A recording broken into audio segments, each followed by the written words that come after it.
Welcome, it's SVPod. Stanford Steve is here. Red is at our feet. Crashed out. Literally. What's up, bud? There's the tail wagging a little bit.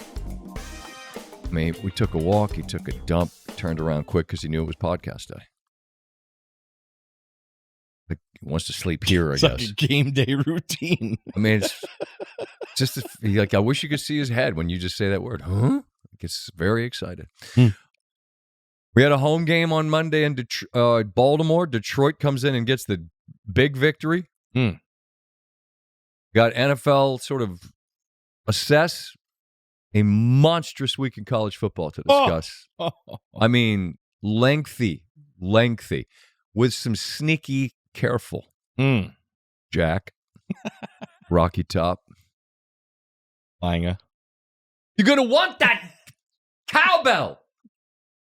Foo Fighters. You ever see when Grohl talks about walking when Foo Fighters is on? Is it emphasis on Foo or Fighters? I think it's Fighters. Yeah. Ladies and gentlemen, Foo Fighters. How old is Walken nowadays? Infinity, because he's ageless. He is. Ageless. He looks the same. What's that messed up movie? Deer Hunter? No. Well, he was... they go over to... Yeah. That's Deer Hunter? No, that's Taxi Cab. Cab driver. What is it? Taxi Driver? What's it called? I'm not sure which film you're talking about. The one where they have the suicide card games. I know that Deer Hunter. That is Deer Hunter? Okay. Yeah. I get them all mixed up. There's a scene in Pulp Fiction. This uncomfortable hunk of metal I had in my ass, which I give to you. It's a watch. Anyway, Foo Fighters has nothing to do with anything. Nothing. We're off to a great start. Would you rather discuss unbeatens or teams that have not won? Unbeatens. Buffalo has looked the part. Yeah. And yet they win a game against Baltimore that I still don't know how they won. Indy, 3-0, 103 points. They played two terrible teams, Miami and Tennessee. Beat Denver in the middle on a bit of a fluky whatever, but I buy them. They're in a league with two 0-3 teams, a conference, I should say. Chargers, 3-0, 3 wins against divisional teams. Hard to do. Big start. Philly, 3-0. I don't have any idea how they beat the Rams. They don't either. I mean, actually, I do. There's reason we joke around about stay in the fight and sign up for 60. Sirianni had a great line. He's like, there's a team that won't quit fighting is a dangerous team. And who was the old hockey team I kept saying? Was it the Kings? about I was what? like, you got to stab this team 95 times. Oh, to beat in the playoffs. I think it was the Kings. I thought it might have been the Lightning. Maybe. I think it applies to basically every hockey team. Why? Because you find out a guy's groin is ripped off the bone and he continues to play. I don't know if those stories are for publication, but let's just say hockey players, different breed. Yes. Philly managed to hold LA to some field goals and spots where the game was there to be won. Philly was 100% standing 8 count on the ropes, and LA's trying to throw the haymaker. If they land one more punch, that game's over. They couldn't. And then, of course, you end up with a blocked field goal and scoop and score. Bad beat. Tampa Bay's 3-0. All 3 of the victories have come with Baker Mayfield leading them on drives in the last minute of games, which is pretty amazing. Those 2 teams play, Philly and Tampa Bay. It's always in Tampa. Tampa's had a great run down there against them. Philly's actually going a day early to try to acclimate. Maybe they deserve it because they closed the vet. Remember that game? I do. Yeah. We'll see you later. How about going into a joint and shutting it down? And going to the Super Bowl, and you have to watch them. Yeah. Tough. Yeah. That's a good one. San Francisco's 3-0. They've scored 59 points. I'm not sure about them. No? I mean, look, they figured out how to win the other day against Arizona. That's what the National Football League is. It makes no matter what it looks like. No. No pictures on the scorecard, as they say in golf. Make your par, move on to the next. Get your win and move on. 59 points. They're the only team in the league that doesn't have a rushing touchdown. Which is amazing given, you got McCafferty. Those that know. I went into Monday night thinking Baltimore. I'm like stubborn with this. I still think they're the best team. I don't now. Mm-hmm. They played two good offenses, and they've stopped neither. Now, they didn't have Madubuike last night. That's a difference maker in the middle for sure. But Detroit had multiple 95-yard drives where they just leaned on Baltimore. And then when push came to shove, Campbell put his nuts in a wheelbarrow because that's what he does and says, check me out. Go for a fourth down on the first drive of the game that leads to a touchdown. Go for a fourth down on the last drive of the game, essentially, to put it to bed. Detroit impressed the hell out of me last night. Impressed the hell out of me. They came into Baltimore 2 years ago and got their ass obliterated. Both teams were 5-1. It was like, ooh, Super Bowl showdown. It was 35-0 Baltimore. They do that to a lot of teams. Detroit remembered, pissed off, whatever it was. Eye-opening victory to me from Detroit last night. Mm-hmm. On both sides, just because now I think you look at Baltimore and go, man, you what are you winning if you can't stop anybody? Valid question. It was. I still think they're two really good football teams. I do too. Both teams can win a championship. I still believe it. So I look at Detroit. We touched on it last week about the aura in the locker room of having a little thing for Ben Johnson, and let it be known. Every guy mentioned we love Ben Johnson, but we've still got some players here, and had a chance to talk to David Shaw last night on the sidelines for a while. I saw Coach. That was cool. And he just talked about the locker room, and he's just pointing at guys. He's like, St. Brown, he's like, toughest guy on the team, an absolute beast. And he just keeps talking, and he's like, Ragnow, guys were kind of knew that he was done, but he was the crux of that offensive line. Everybody's going to talk about Sewell and Decker and all the other guys. He's like, but that guy, there were some growing pains that we had to do. They had the communication issues in week one. He's like, we fought through it. The players stepped up and said, we got to be better. But he ended it basically just like, he's like, I can't tell you how awesome it is to come here every day with this team because how much they care. And you just see that with the head coach in the post-game locker room talks, and everybody had their shots at him when he got the job. And it was cool last night. I mean, all the video film guys digging up plays of when Campbell was on the Cowboys and when he was on the Saints, or he's assisted on the Saints. He was the backside tight end on the handoff option play that those teams ran back in his day. And then St. Brown tells the story of who was it, Gibbs or Montgomery said that we never run this play. Oh, that was Gibbs. Yeah. He's like, we never run that play. He's like, well, we're going to run it this week. Yep. Touchdown. On 4th and 1, first play of the fourth quarter for the touchdown that put him in front. Yeah. So you watch Detroit. Last year I said they're the best watch in the league. I believe they're right there. I think Buffalo's a tough argument at the moment. Yep. But it's cool. You see him come out. We were standing there. Goff's walking out, super confident. Like, you could tell he kept his receipts. He knew that he was bad against this team. And coming to their building on that night in a great stadium and win the way they did was super, super impressive. And they deserve a ton of credit winning these last two after looking like what they did week one. You go on the road against a division rival week one and look bad. Unorganized. That's more alarming because it allows the conversation to be, man, they're missing a lot.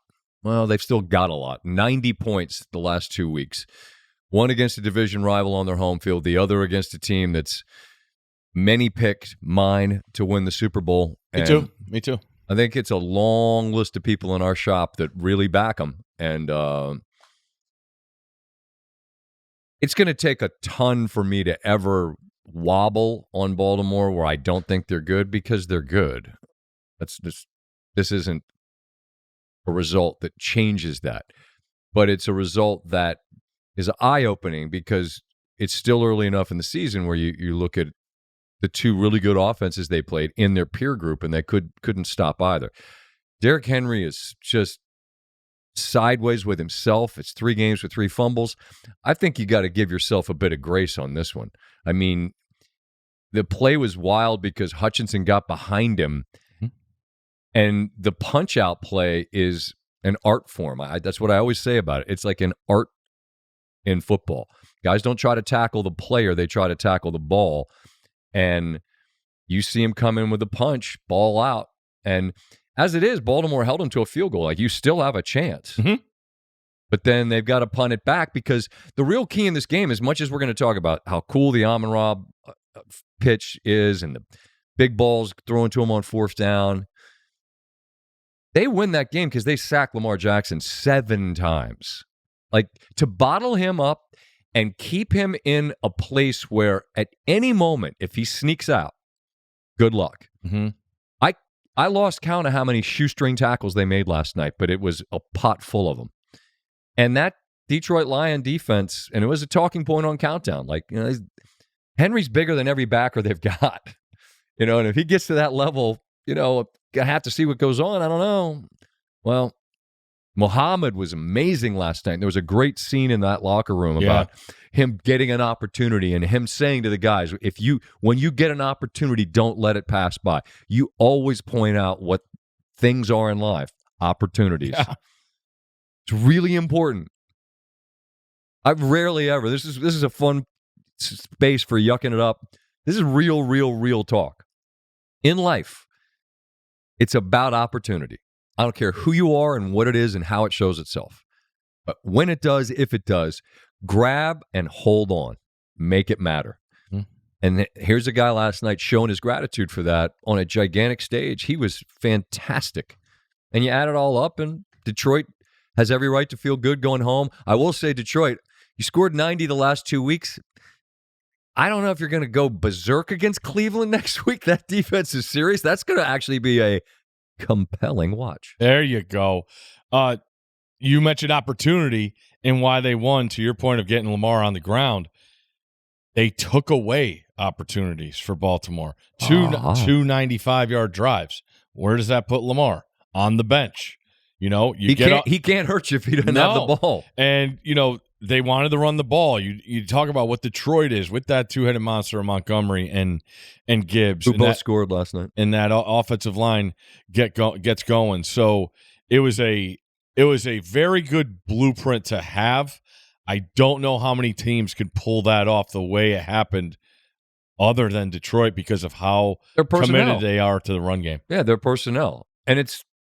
Most teams, if you have Montgomery, that's what you have. If you have Gibbs, that's what you have. They have both. Mm-hmm. They have both. And they have St. Brown, who is he has a brown wallet. It says bad motherfucker on it. And I think he said that on the mic and some other things. When he sat down, I was like, you're a little excited on that touchdown. Like, we weren't on the air. And he goes, yeah. I go, yeah. I said, you might hear from the league on that one. He goes, he's like, they can't beep it out? I'm like, beep it out? I said, nah, man, you're live. I'm like, there's lots of mics around the field, man. This isn't your podcast. You were barking right into that one mic. Well, he's like, and then on SportsCenter, he's like, SVP told me I apologize. I go, look, I think we get it. Spirited moment. Yeah. I'm not over here like putting you in timeout. I'm just telling you, you might hear from folks about, the mic. Anyway, impressive night. I love the scene in Baltimore. I think they do a spectacular job with like the whole entry bit and the scene that they create, the aesthetic and all the bits about the Raven and the video board. It is fantastic. And it was a gorgeous night. Shout to our guy Monty and Nick Seafood. Oh, let's just say stuffed. that the RV was a crime scene after the crab cakes and shrimp and lobsters and crab pretzels and things of that nature. It was thank you. Proper. Correct. It was surface too. Spectacular. I wanted to roll around on the grass. So nice. I wanted to get the lob wedge out and just try to clip it like a 75-yard one-stop. Boop. Call the owner. He'll let you on there. How about our guy? How about our guy Steve B? I don't say this, but this is my first chance to ever meet him, and I know how much you guys talk, and he always compliments us about the show. He's watching this and that, and has said nice things about me to you, and to finally shake his hand, and he's pointing at me. He's like, "You're good. You're good. You and Scotty. And I'm shaking his hand, just smelling musk like a billionaire. Yeah. I mean, the hair, button-down shirt with maybe 3 buttons done, and then just a black Ravens leather coat on a 75-degree night. It's fine. Jeans, just... Can't buy those in the mall. No. You can't buy those on this continent. No, and the fragrance, I'm telling you got to go find a guy like in some, I don't know. What did we say? We said you got to get on a gondola. Yeah, where the guy's standing. Yeah, one of them. And then there's a Milan or something, and then there's a canal. And you walk up a little cobblestone road, and there's a guy with a leather pouch, and inside the pouch there's a fragrance, and it's reserved for Mr. Bisciotti. He's a guy he's got man credibility. Just carries himself like you'd hope you would if you had the opportunity to be that dude. And what's really cool is like he's introducing everybody, like Derek Queen's on the sidelines, and Carmelo Anthony's a guest. Sean McDonough's a guest of the Harbaugh family. And, it's a scene pregame for an NFL game with everybody down the field. You guys are doing the show. And then you see Bisciotti like introduce everybody, and then boom, he sneaks out to the 50, and you could tell he's asking Harbaugh about, this and that. 5 minutes maybe. Shakes hands, boom. Going up to the suite. You know what you don't see him doing post-game? Interviews. Oh, God. No, I'm all set. I'm all good. Anyway, it was cool to see him, and he did it. He sent me a text post-game. He's like, sorry about the leaf blowers. Like, nah, I'm not. It led to fun content. We were attempting to do bad beats, and it turned into mayhem. Yeah. With leaf blowers. He's not doing press conferences. He's home watching these two knuckleheads. Right, and he's worried about us getting the shrapnel of the grass. Hey, I said, look, they got a job to do too. Yeah. Like it comes with the fun. We're in their office. We're exactly. All right. It just makes the content more fun. But Detroit, impressive. I failed America. I failed our show. It's like when you're playing cards, if you're sitting third base, play correctly. Don't take the card. Don't take the bust card. Conversely, if you're supposed to double, just play correctly. You're at third base. I was on third base. I saw the graphic. I said it. I said, I have to save the graphic. I knew my role, and I failed. All I had to do is say, you know what? Detroit. And then awful announcing and the Lions, who I said, yeah, now you've got receipts and I know you're coming for us. Well, when they lose, they do, and we all earned it. So that's really all. It's no one else's fault but me. Never again. I'm just going to wait. And if it's all one, I'll take the other. There you go. For the world, for just the cosmic balance. Your first test of it is Jets Dolphins. Do I have to pick that game?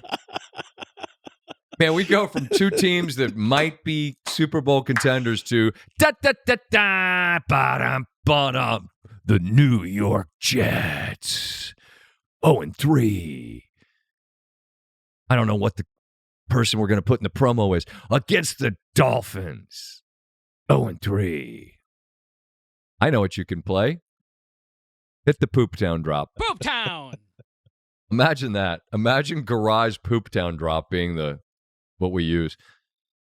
Can I hit you with some Poop Towns real quick? I know it's too early. Yep. I'm just going to tell you, watching the Texans-Jags game the other day, yikes. Whoa. Yikes. Texans, they can't score. They're a mess. Not in there. Paperwork is being prepared. Credit check. Titans, I think you might be there. Poop Town. Okay. They made a move today. Play calling change, not to the OC, to the quarterback coach. I don't know what's going to help you. You got the Colts after they stomp them saying, yeah, they didn't have a lot of energy pregame. If it's week 3 and you guys are out there sort of walking through the part of the day when the energy should be high, buddy, that's really bad news. The Dolphins competed, man. They fought. I'm not putting them in. They competed. They said they're going to take the long view with their coach. So maybe that can stop the buzzards from circling. Okay. The Giants are in Poop Town. Poop Town. Holy shit. I mean, okay, we go to Dart today. How about your first start is against that Chargers defense? Behind that O-line. Have a blast. The red zone trip they made, that maybe that was the breaking point. Goal line. I couldn't get over it. Priscilla called him Red Zone Russ. He's Mr. 3 of 16 in the red zone. Mr. Unlimited. Off the goalpost. Twice! I mean, my little guy's flag team is on the struggle bus, but if they get down there close, we're at least going to take a shot. I just couldn't fathom it. I don't care if it gets picked and run back. You have to throw it in a place where there's a potential of the ball being caught, and it was so bad. And it only helps you frame how horrible Dallas's pass defense is that man threw for 450 yards against Dallas the week prior. And that defense made Caleb Williams comfortable enough to not get sacked, not turn it over, and throw 4 touchdown passes. Hey, Green Bay, have a night. Sunday Night Football. Green Bay goes in there. Jordan Love, pick him up. This is NFC East. The bad teams get all these primetime games. Because the Cowboys and the Giants are in New York, and the Cowboys are the Cowboys. It's not that complicated. Boy, the Giants aren't very good. They're them Tennessee. I think the Giants in Tennessee are currently they're going to share a 2-bedroom in Poop Town. It's very informal at the moment. We'll really Some remodeling going on in Poop Town. you know what? Actually, there's a guy that's on the couch too. He has a Saints shirt on. Poop Town. You watched some of that game I with watched Seattle. the whole game. Why? I really like Seattle. Their defense is I really like Mike McDonald, right? correct. Yeah. McDonald's the guy who, when the Baltimore offense was the best in the NFL, was the guy. Well, they've got dudes, man. They just have their foot on the gas on the defensive side, which I love. Darnold looked really good in that game also. I root for him. I root for Sam Darnold. I don't know why. I think I do know why, because he went to New York and it didn't work. And What was your prediction you had? about what? Remember we did predictions? He was one of them. He didn't get there for you with the Jets. Oh, no, it was the year that he was in Carolina. I was like, he's going to lead Carolina to the playoffs. There you go. I think they started 3-0, and then I don't know that they won many more games, if at all. Point being, 3 games in, let's not make sweeping declarations. I'm just saying right now, the Jets, the Saints, and the Titans can all hang together. Giants, Not Jets. Giants, Titans, Saints. Actually, you know what? Texans are there too. Poop There's town. 4 of them. Wow.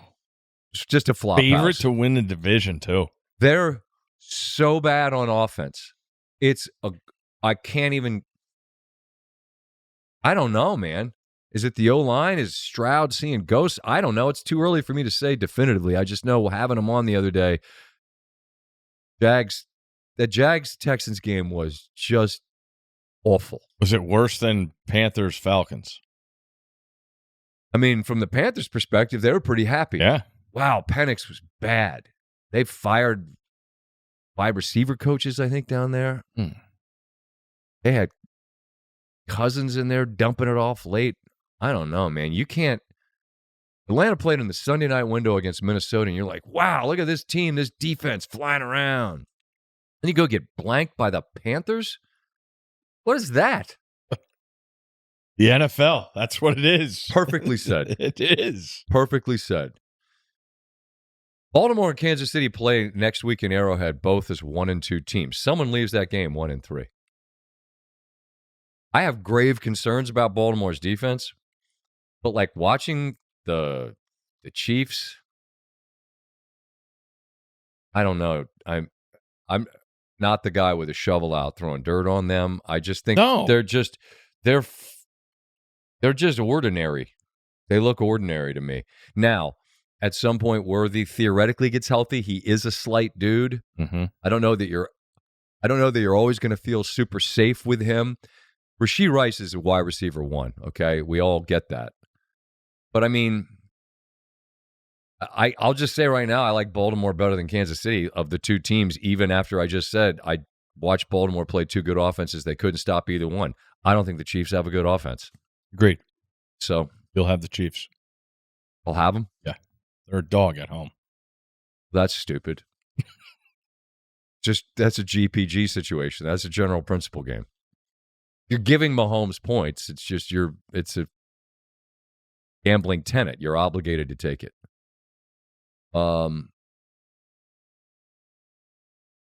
As we're talking, Pat McAfee shows, I'm looking down and I'm seeing that Herbert to Allen touchdown. Incredible. He's running the wrong way. He gets his shoulder square and he finds Keenan. He sidestepped Zach Allen. I understand, who got a monster deal in the offseason with good reason. He's a name that isn't thrown around there with all the other ones, but he's a menace. New Canaan boy, Connecticut. Is he? Rams, yeah. That's out by Groton. No, it's the complete opposite way towards New York. Oh, sorry. Gold Coast, dude. In my mind, right out there, get to Groton, take a left. There you go. It's worth saying for the 1,000th time that a team that managed to always lose close games won a close game to go 3-0 against a division rival. I think Denver is probably wondering how the hell our record says we're 1-2, given that they had leads against the Colts and the Chargers on the road. They won neither. That's what you have to do in this friggin' league. Win games that other lesser teams lose, and the Chargers always seem to do that. 3 in your pocket, all 3 against division foes. That's a tremendous start for the Chargers. Maybe, as time moves on, your stadium will have people wearing Chargers uniforms, not all orange uniforms. I thought it was pretty loud. It was Sunday in the fourth quarter. It was loud, but every shot of the crowd, my kids are like, this game's in Denver? No, it sure isn't. Why is there so much orange? I was like, well, Denver's a pretty passionate fan base, and the Chargers, I mean, like, I'm not trying to make Charger fans mad. I don't know. Where are they? I mean, they're in San Diego. Exactly. Like LA, they play in Los Angeles. Look, they keep winning games. People bandwagon them, but that's a great place to bandwagon. The only place better is the Bay Area. Dude, faithful. The faithful. They're banged up. Purdy's hurt. Kittle's hurt. Bosa's now gone for the year. But they're 3-0. Yeah. Got anything else on the NFL? Yeah, I watched. I love watching Baker Mayfield play. That uniform? They get that kick block to get the ball back. Like, all right, we're good. I'll throw to Ibuka. I'll throw to Sterling Shepard. We'll get our guy out there. McLaughlin, clean operation, snap, hold, kick, 3-0. 3-0 against 3-0. That game's interesting. Compelling. Sorry. Come on. I needed something better than compelling. Fascinating. Are the Steelers a playoff team? I don't know. I watched them against New England. They won because Stevenson fumbled on the one. May May's head hit the deck hard enough for his eggs to be scrambled, and then he threw a pick the next play. Were they favored Sunday? It was Steelers. It was like pick 'em. Well, I think they might have been 1. Okay, but then New England lived on Pittsburgh's side of the field, and they had a 4th and 1, and Pop Douglas caught it and tried to go backwards and jump forwards, and he's not the biggest dude, and he got stopped, and that was it. I mean, Pittsburgh won by 7. I don't know. I'm always gonna love Coach T and just believe in Pittsburgh fundamentally. But, I mean, I don't know. They beat the Jets in a game that was a coin flip. Dude made a 60-yard field goal, and they won a game where New England turned it over 5 times. I don't know that those are scripts that feel real sustainable. Yeah. Is there a quarterback controversy in Washington? No. I think 5's going to be all right. Lorenzo, my guy at Brooklyn Deli, is worried. He believes everything he sees. And, of course, somebody said that as a joke. No one believes that. I'll say about the Washington scenario what I say every year in the National Football League. You're often as good as your backup. And having a guy in Marcus Mariota, some say, it's nice to have someone who's been a starter and knows what the process is, understands what comes with the week, understands what to do and what not to do. What not to do is truck your head coach and leave him bloody. Told DQ maybe get a shield on that backwards cap. He said, I might wear a helmet. I'm like, whatever you need to do, bud. Awesome. Kyle Brandt was on with a Sunday night. He's like, I need that gif or meme of the man's like slow motion blood trickling down his nose. He's blowing blood bubbles. Said that's easily done. That'll be on everybody's X account or whatever when needed. But I mean, against that Raider group, they're not in Poop Town? Nah, dude. Gino. Okay. Gotta believe.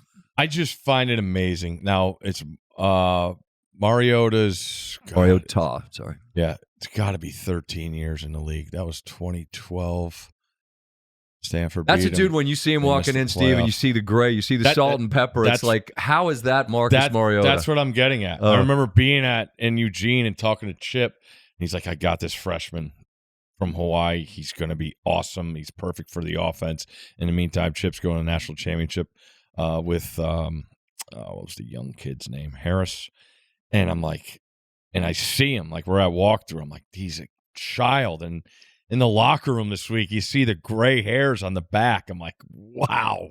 Just a guy that you can't find a teammate that's played with him a bad word every single. And those are the guys that I love because when he does interviews and does media and you get nothing. I mean, nothing. And his teammates absolutely love him because of what he is in the locker room. That's the good stuff, and that's a huge deal because he was out most of the practices I went to for the Commanders this summer, and I'm like, I don't know if Howell's the guy. Then they brought back Josh Johnson. I'm like, man, this could get dicey, and then it'll be like they're all the people around were like, he's gonna be fine. He knows what he needs to be healthy. He's not going to play in the preseason. And boy, he came out, man.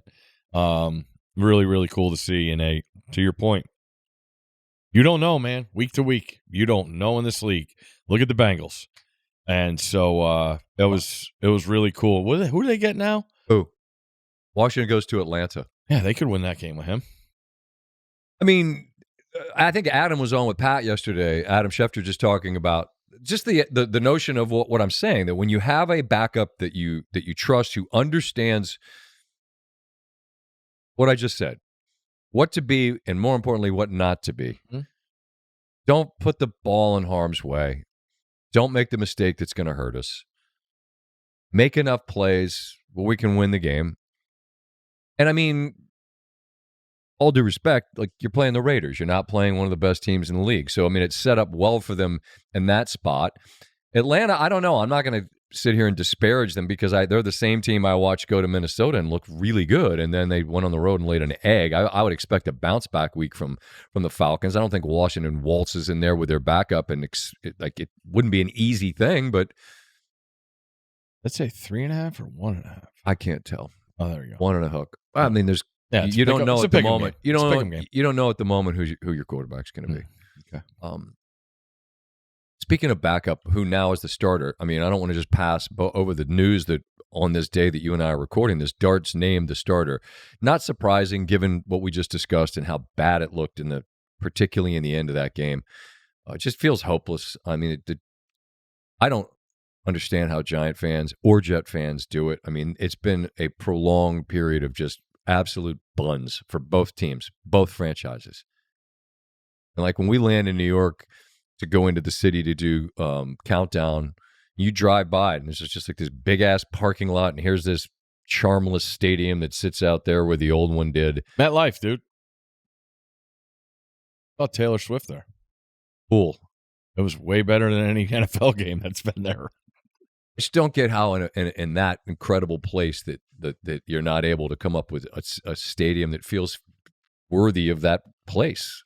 I got a couple NFL stats for you from our guy Cap. Hold on, I'm asking you. I'm before we get to this Cap stats. You and I both said, why not go Jameis? I think it's Dable. I'm going to get fired. This is who we drafted. Catch lightning in a bottle. You're playing the Chargers to start. As I said, that's not who I would want to face first. But do you have any sense of what Dart can be initially? No, and to your point before, not against this defense that's coming in. It feels like a lot to me. Look, the backup's always the most popular quarterback in any town where you don't love the starter. And then oftentimes the backup gets in there and then people go, oh, this guy sucks. Oh, this is why he didn't play. You like him because he's got eye black on one eye. He's a good-looking cat. His name's Jaxson Dart. With an X.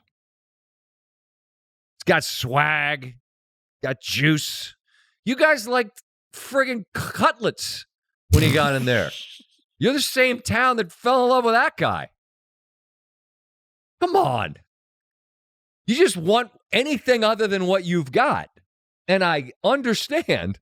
I just don't know that Sunday against the Chargers that he's going to be out there making you believe. Although for a minute, you guys, were trying to convince yourself that I'm Italian. I can do that song. Hey. Anyway, with an X. The Niners. Yes. Only team without a rushing TD this year. They are averaging 3.3 yards per carry, which is 28th. Not great. Can you name the 4 teams behind them? That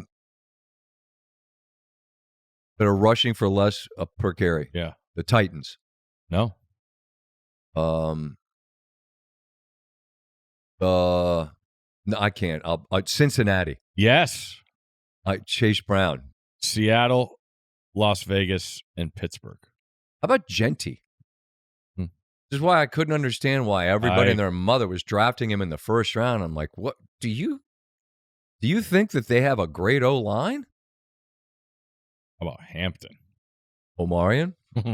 Now, there's a rookie that's lived up to it. Not offensive rookie of the year, though. I don't even think that's close. Who is it? Ibuka. He appears to be. He's a stud. Yeah, he is. And now with Evans out for a while. We had 2-year fantasy history happen Sunday. What happened? The Vikings had the most points by a defense in any NFL game over the last 2 years, the most since that Cowboys home opener in 23 against the Giants, and they won 40-0. I have the Vikings on a fantasy team and managed to not win, even though I got 40 points. 42. I needed 60. My starting quarterback is Jaden. My backup is Brock Purdy. That meant I had to go to the waiver wire and grab somebody. You're as good as your backup quarterback. My backup's injured as well, so I lost it. Now, granted, I think I played the one team that would have beat me. No one cares about fantasy football. I had Minnesota, though. That defense was real. I also have a league where I had Browning, and I started him over Geno. That was a poor decision. I'm in fantasy hell right now. Are these Steve. preseason? These count? Oh no, they count. I'm just burning money. Yeah. Oh God, so bad. Oh, you love it. No, I really don't. Waiver wire time. I had a conversation this morning with a fellow former champion owner, and we're both yeah, the past champion trying to maintain poise. Optimism. It's that meter is rather low, rather low. Because look at the waiver wire, like there's nothing here. It's week 4 and there's nothing. And all these people we thought were going to be people aren't guys you can even play. I don't know. Too many spots on rosters and leagues. I think there's too many guys that all those experts that are just wrong could talk us into believing would be good. Yeah, we won't hear from them until next year's no, and they'll tell you, here are the rankings. people to dominate your league. Shut up. Stephon Diggs. How you want any of the Patriot receivers? You're going to start them and get, 4 points? No, you needed to start Henry. Played against him in the league where I had Minnesota. Oh, yeah. What do you get, 29? 2 touchdowns, a bunch always open. Yeah. No one cares. College ball this Saturday? Breaking news. Okay. Coach fired. In what league? College or the NFL? College. A college coach just got fired. Yep. Wow, they moved on from I'm a man. Yes. I mean, it had to happen. It had to happen. You know, this is a guy, wore the uniform, went through a period there where Oklahoma State would be 9-1. They'd be right there in the mix. And then they wouldn't win the game they needed to get over the hump. He could flirt with somebody in the offseason, get a new deal. But he made you relevant, made you competitive. I always liked him, fiery guy, interesting quote. I mean, he's everything media love because they were, again, relevant and he was interesting. He definitely benefited from the idea that maybe he had a wandering eye. And after they got absolutely boat raced by Oregon, you just see they're so far from being a relevant team. That's one thing. To lose on your home field at Tulsa, I think everyone knew. I think it was my guy Kegs and Eggs on Twitter that said, like, no one's ever been more fired than Mike Gundy is at this very moment. Like, you knew it would happen. Yeah, we did College Football Live Friday. I called it a must-win. Like, you're playing Tulsa. Tulsa didn't have their quarterback second straight game. You have to win that game. And they scored a touchdown that cut it to 7, I think, in the fourth quarter. And that made it 109 minutes of game playing time since their last touchdown, which was the fourth quarter against UT Martin, I believe. I don't know. And that was week 1. And obviously, you mentioned the Oregon State game, or the Oregon game. So I don't know what you do when you go back and you look at what Mike Gundy says and people started pulling stuff. He was so against the portal, so against NIL. I think he knew what the school was getting into after everything with T. Boone Pickens. You saw their coaches' salaries, always be at the highest, and those have come down. Guys have left for other jobs. Players have tried to, leave and go other places. It's been as bad as it could get. And you talked about he was the quarterback for Barry Sanders at Oklahoma State, man. Like, they were the team. He was the guy. That was the offense. And 2 years ago, he's in the Big 12 title game and gets stopped at the goal line, and they don't win a conference game last year. And a new,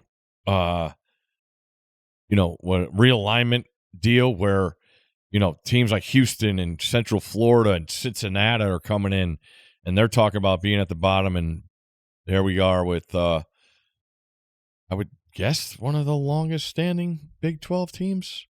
They were Big 8. Big 8. Were they in the SWAC? Who? Oklahoma State? They Southwest were Big Conference, 8, right? Southwest Conference, Big 8. They were in the Big 8. Yes. Yeah, okay. Great logo. Yes. Bring it back.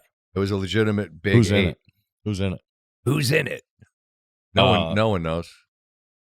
But their conference affiliation, Big 8. Yeah, they were Big 8 when the SWAC And then was Big around. 12 started in 95. 96. 96. Good job. Max McJohnny. Missouri Valley Conference is before that, as we see. I don't even know. That's before anyone. Or you were born. Makes no difference. I look at them as they exist in the space a lot of teams do, where they were always fighting uphill against Oklahoma in the Bedlam series. And they were relevant. They were interesting. They were competitive. They were good. They had a benefactor in T. Boone that wanted them to be great. And when the arms race really began in terms of facilities and all the rest, he was able to help them. Mm-hmm. And now it's an entirely different space where the people are going to need to evolve and teams are going to get left and lost. And Oklahoma State is at a place right now where they have to try to figure out who they want to be and how they want to be it. And Gundy's a guy that was so tied to their identity, right? Because of what you described, what he did for them as a player and how he made them a relevant team in the discussion for a long time. When it ends badly. And I mean, they got destroyed by Oregon and then an embarrassing loss on your home field to Tulsa without its quarterback, a team you just can't lose to in state. The other thing, too, I feel like you and I we watch college basketball every night together. Are you going to say Gallagher-Iba? And I was talking to Rece this weekend, and he and I were going back, and I'm like, because it was Saturday morning before the show, and I'm like, man, that's a brutal loss. And then I brought up the fact. I said, Scott and I have been saying for years, man, Gallagher-Iba just – it makes it so bad because the seats are orange, and it's all you see is orange seats. And Rece does that thing with his pen when he agrees with you, and he's like, let me tell you something. Not too long ago, before this started, the downfall, Kansas coming into Stillwater for a college basketball game, nothing better. He's like, I put it up there with Allen Field, Allen Fieldhouse, like that, the fog. But you know what else changed that? And this is really in the weeds, but this is something that Gottlieb shared with me. Obviously, a guy that wore their uniform. That like when the Thunder showed up. Oh yeah, that really changed the dynamic. No doubt, they are a NBA team and a good NBA team, and so. It's pretty spread out there in Oklahoma. Stillwater's not a gigantic place, but are we going to hop in the car and drive out there and watch them play Baylor? And they just don't. And that's a shame because we love venues. Mm-hmm. And I've never been there. But all the people whose opinion I respect, like Rece, when they say that, they're not saying it for any other reason than that's what they experienced. Mm-hmm. And that place, you could just see it, man. And I always related to them. Like as a Maryland fan, like you always related to not the blue blood. People kind of look down their nose at you, like, yeah, well, come to our place and fuck you. How about that? Right? And I mean that with like the kind of competitive fire that's required to be willing to take on the heavyweights because you're just not afraid. And it's like you want to step into the Thunderdome, buddy. Buckle up. Yeah. And now that place for years has just felt like this sleepy cavern. I'll never forget Durant's coming out party there. Oh, he was unbelievable. And I don't think they won. I think Oklahoma State won. But not like the overtime game or he scored I felt like he scored a zillion. Big Monday. It was unbelievable. Big Monday used to be the best. Oh. All right, we got Cal Santa Barbara and Fullerton late. What's the number? Or I still go back to it. The heyday. UNLV they would play Saturday, Monday. Every week. And they were must watch. Oh. Bro, Ackles coming down the lane. Big old 3X t-shirt underneath. Larry Johnson. T-shirt underneath. Greg Anthony, no t-shirt underneath. Anderson Hunt, yes. Stacey Augmon, yes. I told you that for years I had the VHS tape of UNLV going into Barnhill Arena against Super Bowl Arkansas. Sunday. I don't even know what the Super Bowl was that day, but I remember that game. Is that bad? No, it's just that's why you're the greatest. Like your brain is wired that way. I'm gonna guess it was a Cowboys Bills. It was a heavyweight showdown. Or 90. Grandmama Or maybe 91. And the fellas went in there and let them know. Could be Bills, Cowboys. Shout out to RD, Rece Davis again. What do you got? Walking down his daughter the aisle this Saturday. Is he? Yeah. Last haircut today. Oh, man. He is ready. Oh, Sunday, sorry. I was going to say, how are we doing game day and doing that? Oh, he's doing game day. Oh, it's a big one. Yeah. So shout to Rece and his family walking his daughter down the aisle. I can't even fathom that. You're going to have to do it 3 times. You have to do it. I understand, but you have to do it 3 times. You have to do it first. You don't know that. I know. We got them in the same space. It just made me remember that if you're going to go to a wedding, what would you need? Well, you'd need a proper shoe. And we had a conversation recently about shoes and if you had dress shoes. And I said that I was going to get you some proper dress shoes. And I did. And I told you, my wife looked over. She's like, what are those? I was just their shoes. Gucci start making bathing suits? For who? Like they're for Steve. You bought Steve Gucci shoes? Like, yeah. And then I just lied and said like they were on sale. So I hope she's not listening. Don't tell her. Here's my gift. There's no way this is not getting back to her. I don't think I've ever had a pair of shoes with a bow on it. Open them up. Let's take a look. Let's see if we approve of these. For those listening on the pod, just imagine Steve opening up a very ornate box with a bow. I'm guessing he probably hasn't had a dress shoe. Oh. And then with a book? Is this how to put them on? No, I don't know. I guarantee they're in like a sleeve of some sort, like a proper little. Definitely have never had. Wow, each one has a sleeve. Correct. Each one comes in its own little house. It's a little bag, proper bag, and these. There we go. Heck yeah. See now that. See to me that's they smell like Biscotti. There you go. Leather. That's what he smells like. A great leather. There we go. And now see, this is a little gold joint on the front. I feel like you could. Now, obviously, this wouldn't go with a black, but I feel like navy blue. For sure. Yeah, black and brown. Even a nice gray. Maybe one of those brown pinstripes you got. There you go. So there you go. There's some. Just put that on the old. Make sure this is gonna fit. Let's not wear a tennis sock with it. Please tell me this fits. Doesn't look like it's going to squeeze in. He's a big man with a bigger looking foot. There we go. Correct? Like a glove. There we go. All right. There you go. Fantastic. So you can wear them to the Rece's daughters. Where they get? This is no one's business. I'm not putting this out there. Just I have more affection for Rece just as a human. What a tremendous man. He's fired up. These are light too. Yeah, they're light. It's a special leather. Thank you. Many leathers. Big body Bess in the building. Yeah. Okay. So that's the shoe portion of the show. All right. That's Sunday, which comes after you all are in State College on Saturday. Yes.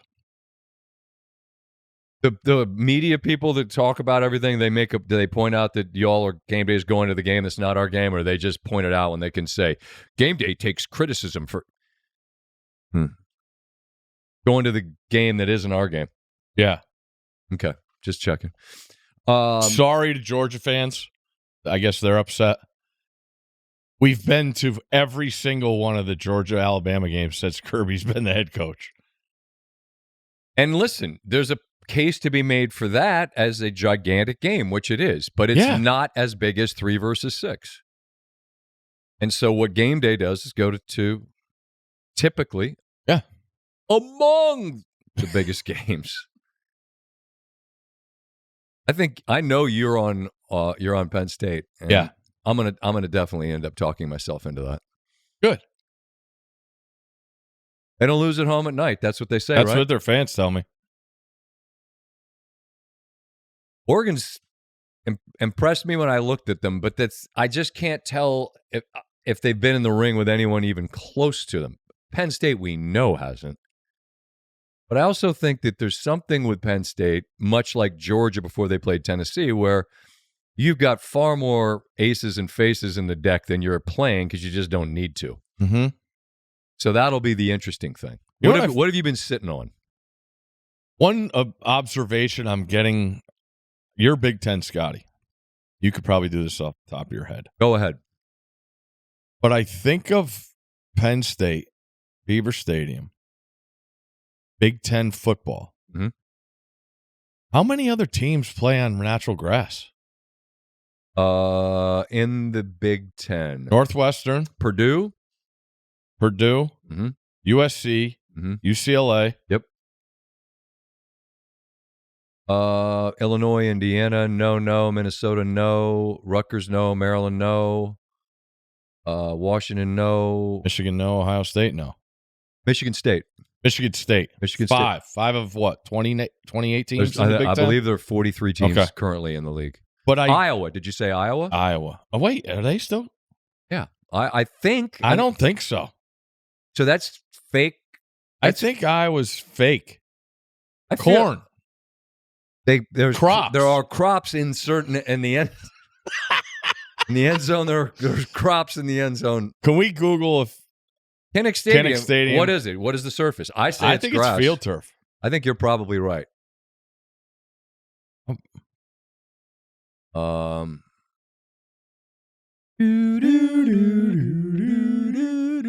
Field turf. Yeah. Artificial 360. I just presume in a place that we just refer to as Nebraska, as corn or crops. Turf. Yep. Minnesota turf. Yeah. So there's not. We say Northwestern. We did. Okay. So 5. What's the point we're making here?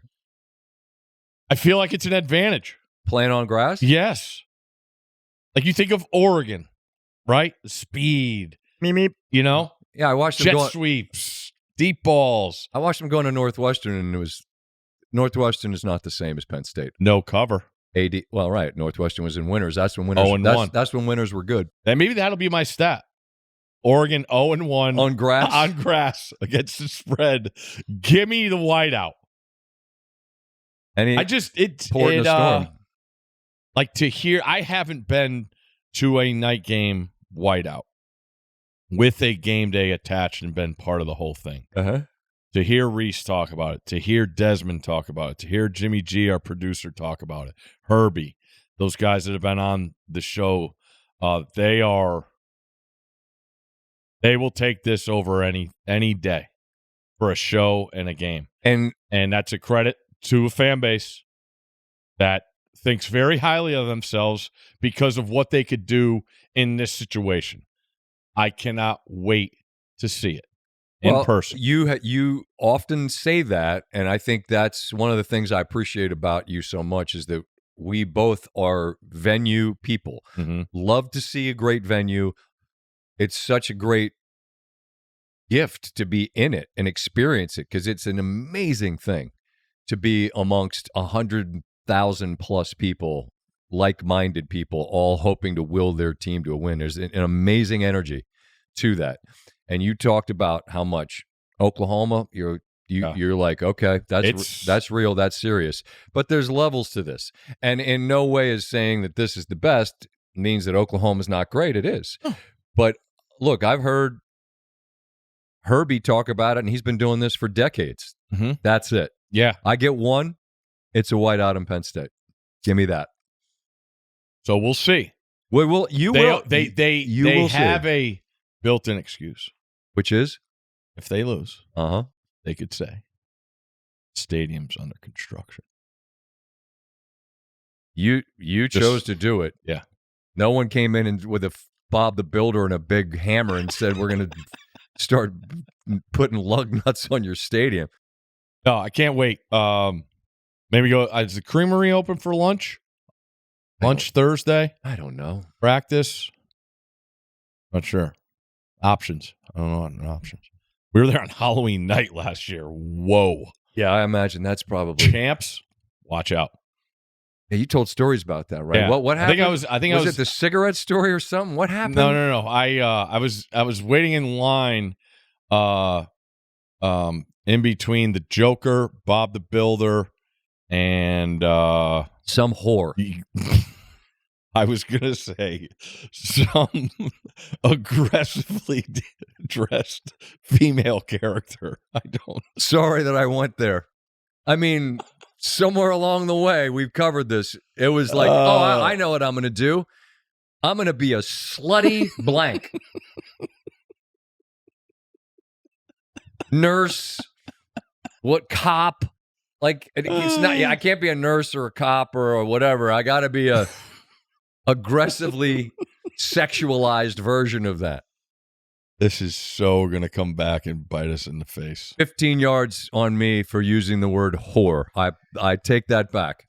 Although, not fake TV shows, Civil War whores, still my very favorite fake TV show. Where are we going right now? I don't know. I said the word and I'm trying to put... And you just keep saying it.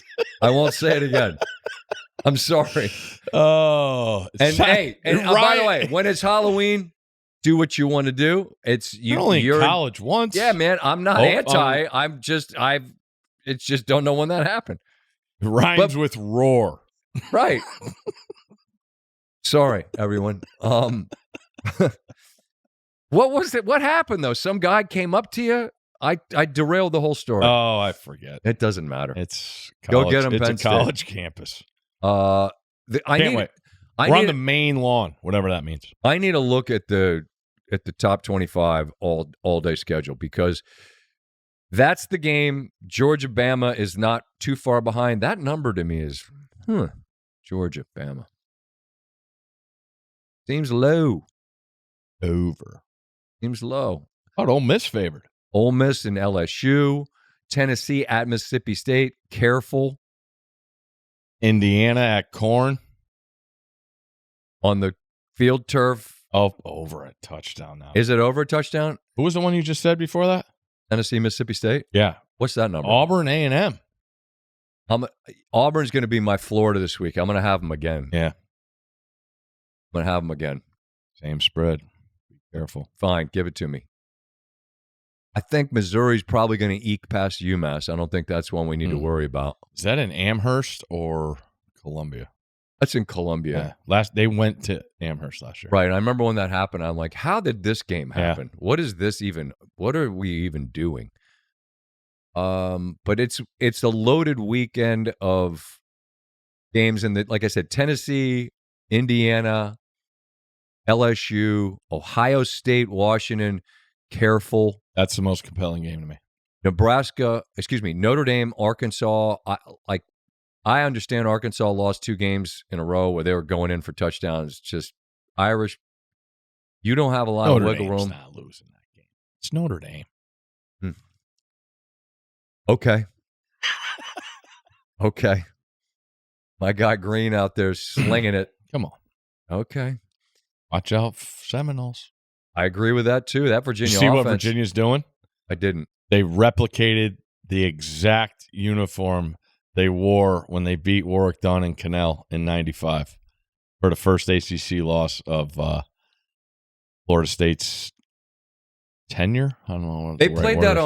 on a Thursday. like the worst looking turf field I ever saw. Was that Herman Moore? And No. What No, it was way later than that. What am I talking about? You're talking about Sean Moore and Georgia Tech going to beat Sean Moore and Herman Moore. That's what I'm talking about. Yeah. And that was Ken Swilling. That was a turf That field. was when Virginia had the old school AstroTurf. And Shit it was that'll leave you with a burn for the whole season. And it was horrible looking. Okay, I'm bright green. I'm conflating eras. I need you to. Can we scroll down there? There was a game I wanted to mention that. Okay, Ohio State, Washington. You and I on the on the drive to Baltimore last night were talking about what makes this the most sort of intriguing. Another one. What makes this intriguing, you see, is Ohio State. I compare them to Duke with Krzyzewski, in that when they come to your stadium, I don't care who you are, it's your biggest game. That's what they are.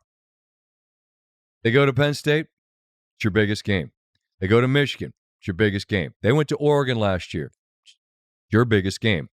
That's a rare space to live in. That's what they are. Mm-hmm.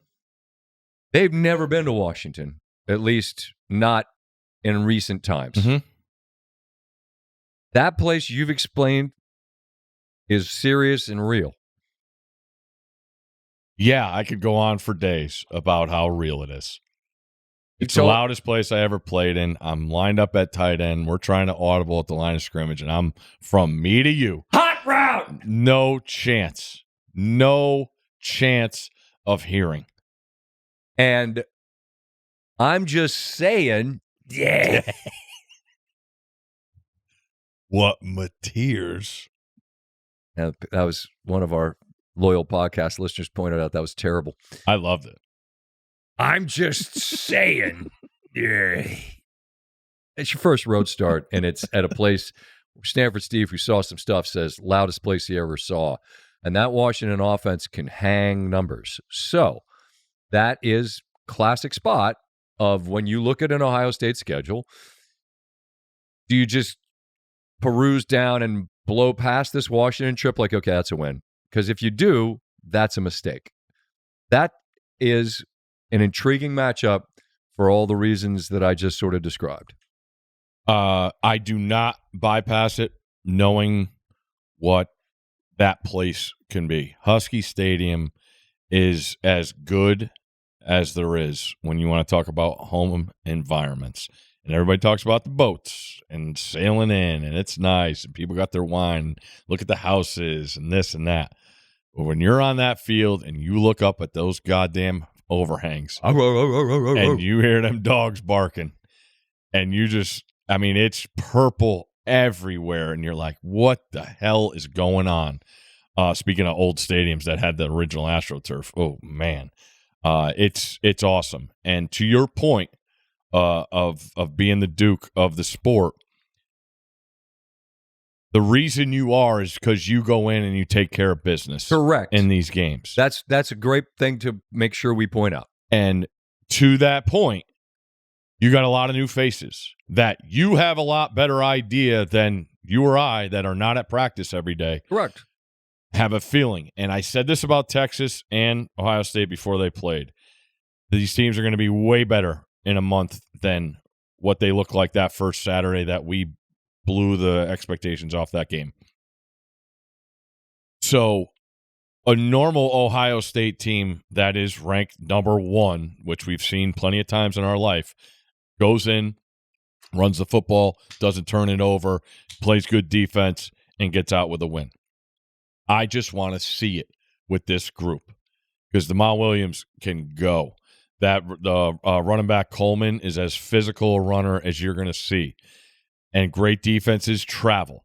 We saw what Patricia did to Texas at home in Columbus on an unbelievable day and atmosphere where they hung another banner. Now those silver bullets and all those boys at Ohio and their lead. I mean, we talked about the personnel after that game with Downs and Styles and the guys up front now. They got guys. So it's the most compelling game to me because if you're number 1 and where I still feel like, what are we, we're going to be over a month in week 5. Like I could find 10 people that thinks there's 7 different teams that should be number 1. I feel. If you had $100, $1,000, whatever your threshold is, $50, I don't care.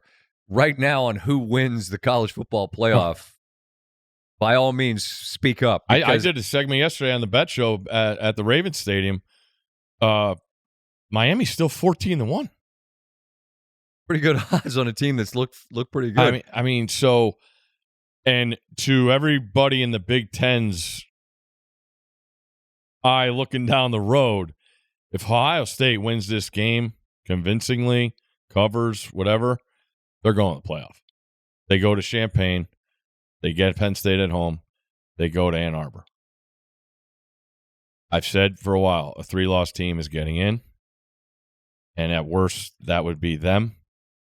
But this schedule sets up because I think this is just a game that your understanding of it, having experienced it, And my respect and appreciation for that, plus that this Ohio State team, that name has lived in these games. It's just like when Duke and K would have new team and guys that hadn't gone, a bunch of freshmen. As Duke evolved into a much more of a one and done kind of a spot, well, when you, on the rare times when they would actually play in the venues on campus, they get knocked off. Mm-hmm.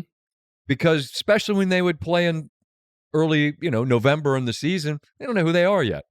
Ohio State, they have had a chance to be in the ring with Texas, but this is a first road game, and it's not just a road game, it's a road game at Husky Stadium. So it is something that if you're kind of blowing past that, like, yeah, look at all these games, don't miss that one. I also just want to mention, with all this talk of Fernando Mendoza now, I believe he's right there as a Heisman frontrunner. He had 5 touchdowns and 2 incompletions against Illinois. And John Mateer, who's got 2 great wins and been the reason, plenty of the reason that his team has won, the best player in the sport still wears number 4 for Ohio State. Just throw the ball. Don't forget that. Throw the ball to 4. Do not forget that. And it's hard to do because we haven't seen him since the Texas game, and he's done fine in these games. But I'm just telling you, he's the best player in the sport, and don't forget it. They have other ways of getting him the ball if Sand struggles. So just don't forget. Letting you know. Okay. Just saying. I have to go get a kid. Right now? Yeah.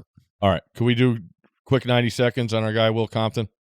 Oh, that's right. Yes. Will Compton shaved his head, lost a bet, bust and bowl, Taylor Lewan. He was asking for advice from the bald guys, the bald guy communities. Not necessarily nicknames, but what he should do. He's worried about his head breaking out, whatever. My suggestion, Will, is there's great things about being a bald man. Okay? Get to test out different lotions. You'll find one. Mine might be Kiehl's. Great lotion. Don't worry about breaking out at all. And the best thing is that no one, how long ever you're going to keep it, I think you look great as a bald-headed man. Strong, firm, good-looking. No one knows if you got any gray hairs. No one. Not even you. Stay strong. You look great. I would echo that it speeds up the process of getting ready. You have nothing to do. You hop in the shower, soap up, and you're out. You don't have to have different things. If you just get a body wash, it's just, some people are bar soap people. Just that, you're good. I enjoy a bar soap as well, particularly when you go on the road. Take a bar of soap, put it in your travel bag, because when you get there, as Charles Barkley explained, that little scallop of soap gets stuck in your butt.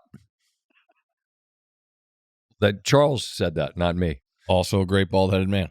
Correct. I don't use any post-game lotion. I just shave. I think the key is you want to make sure, don't be afraid to swap that blade out. You're going to want it to be clean. You're not going to cut your head, but you're going to want to make sure that blade is you're not using it for weeks on end, because then you're kind of scraping at it and then you miss patches. How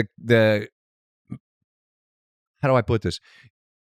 Each person probably has his own technique for making sure you don't miss it, like a full-on strip, because there's nothing worse than like reaching back there and realizing, oh, I've got like I got a racing stripe on the back of my head here. So just don't be in a hurry. I think how often do you do it? 3 times a week. I'm excessive though. I tend to be much more sort of TV appearance. Like I'm like Sunday, before we know going to be on a Sunday, that'll carry me through a Monday, and then again, I'm probably twice a week. Yeah, I was going to say he's got get up hits now. He's a big TV guy. I'd give it another fresh the day before. Do it the day before. And remember, Scott's talking about the blades. Only one blade touches the head. I'm a Gillette guy. Get yourself a little Fusion. Boom. Get that orange can for the aloe, little softness. There you go. And then you want to make sure you peel your ears back, because if you miss some and then all of a sudden you'll have a hair that's like a curly Q that's 3 inches long. Don't miss the back of the ear area. Peel that ear back, because when you get like the big long, you don't want that. Like, what happened? We got an ear pube? What's that? Tighten that up. Pull the ears back. I think you might find that you enjoy it so much you just stay with it. I think your girls, both older and younger, are going to be the ones that are going to say, "Daddy, we like it." You'll get used to the hats too. Hats feel different. First day you shave, it is a little different, sticky, sticks to you. But I also mentioned Cornhuskers haven't lost since you shaved your head. Just saying. Haven't won, haven't lost. If they win against a ranked team, then it'll never. and you grow it back, then whatever happens is your fault. Yep. So don't let it be. We got you. All brotherhood. The difference is, like, we got here because we had to. He lost a bet. Yeah, he's a man. So I don't think you need to stay in that space because you're not stuck like us. You know, I didn't have a choice. If for those that are in the struggle, though, the process goes: you go clipper, you go like a 2-guard, a 1-guard, no guard, and then inevitably you get here. Mm-hmm. That's the process. Like Manu Ginobili, we watched him go through it in real time, where the bald spot was starting to just grow. For me, it was just sort of I was pushing it around, trying to moose up, cut it super short, pushing it. John Anderson called it, I used to say I had to go flock the geese. I had to get the geese flocked. And I had like 9 little guys up front, little guys like this. And then, like, at one point, I looked at myself in the mirror, and I'm like, I just look like shit. What am I doing? Why am I doing this? You're not fooling anyone except yourself, and you're not fooling yourself. And that's what happened. And then I took it down, and here we are. I think my kid right now is standing around going, I don't know. He said he was coming. He's coming. Dad's coming. All right. I'm on the way. Will, you look great. We'll see everybody Saturday night from State College. Yeah. You coming? Come on. No, I'm all set. Drive up. Wifey's got a girls' weekend. It's going to be another one. No, it's been a while. It's been a while. I hope she has a wonderful time. We're going to just be all trip trying to maintain. You'll be all right. Equilibrium. We got a sick house, not as sick as yours. Hopefully, we don't have everyone fall into virus mode. All right, Red's got ribbons. Got the bow. All right, it's all falling apart. Have a good one. We'll see you Saturday.